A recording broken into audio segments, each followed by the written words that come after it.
லீலா வந்துட்டு கார்டனில் சோகமாக உட்காந்துருக்காங்க. குப்தா வந்து என்னாச்சு மகளேன்னு சொல்லி கேட்க, இந்த மாதிரி எனக்கு ஒரு சந்தேகமாக இருக்குது, சொல்கிறதா வேணாமான்னு தெரிலன்னு சொல்கிறாங்க. எதுவாக இருந்தாலும் சொல்லுன்னு சொல்கிறாங்க. இங்கே வந்து மனோகரி அம்மா வந்துட்டு ஒரு நாள் காலைல மெட்டி போட்டிருந்தாங்க. அப்புறம் அவங்களுக்கு குழந்தை ஏதோ இருக்குமோன்னு தோணுது. குழந்தை இருக்கிறவங்க ஏன் இங்கே இருக்கிறாங்க, எனக்கு அதெல்லாம் ஒன்றுமே புரியல, எனக்கு குழப்பமாக இருக்குதுன்னு சொல்கிறாங்க. கூடிய சீக்கிரம் வந்துட்டு எல்லா உண்மையும் வெளிச்சத்துக்கு வரும், நீ அது வரைக்கும் பொறுமையாக இரு, எல்லாருக்கும் எல்லா விஷயமும் தெரிய வரும்னு குப்தா சொல்லிட்டு இருக்கிறாரு.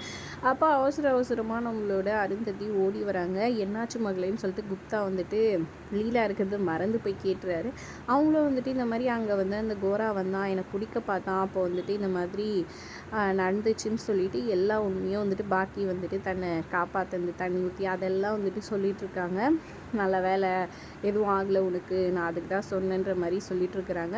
அப்போ லீலா வந்துட்டு நீங்கள் யார்கிட்ட பேசிகிட்டு இருக்கீங்க அப்படின்னு சொல்லி கேட்க, அது வந்து அப்படின்ற மாதிரி சொல்லி எதுவும் அழுப்புறாரு. அப்புறம் வந்துட்டு இவங்க பாக்கி வராங்க. அக்கா நீங்களா இங்கே அப்படின்னு சொல்லிட்டு அவங்க ஒரு பக்கம் தனியாக பேசிகிட்டு இருக்க மாதிரி லீலா பார்க்குறாங்க. என்னது இது, இவ்வளோ நேரம் இவர் பேசுகிறாரு, இப்போ அவங்க பேசிகிட்டு இருக்கா, அவள் பேசிகிட்டு இருக்கான்னு யோசிச்சுட்டு இருக்கிறாங்க. அக்கா அவங்களுக்கு ஒரு விஷயம் தெரியுமா, இந்த மாதிரி அஞ்சு வந்துட்டு பாஸ் பண்ணிட்டா, 100க்கு 100 மார்க் எடுத்துட்டா, நீ ஹெட்மிஸ்ஸே வந்து சொன்னாங்க, அவ்வளோ பாராட்டினாங்க, அட்மிஷன் பண்ணிக்கலான்னு சொல்லிட்டாங்க அப்படின்னு சந்தோஷமாக சொல்ல, அதை கேட்டு சந்தோஷமாயிடுறாங்க. என்ன மகளே நீ வந்து அவ்வளோ சந்தோஷப்படுற அப்படின்னு சொல்ல, ஆமாம் ஏனே தெரியல அவ்வளோ சந்தோஷமாக இருக்குது எனக்கு.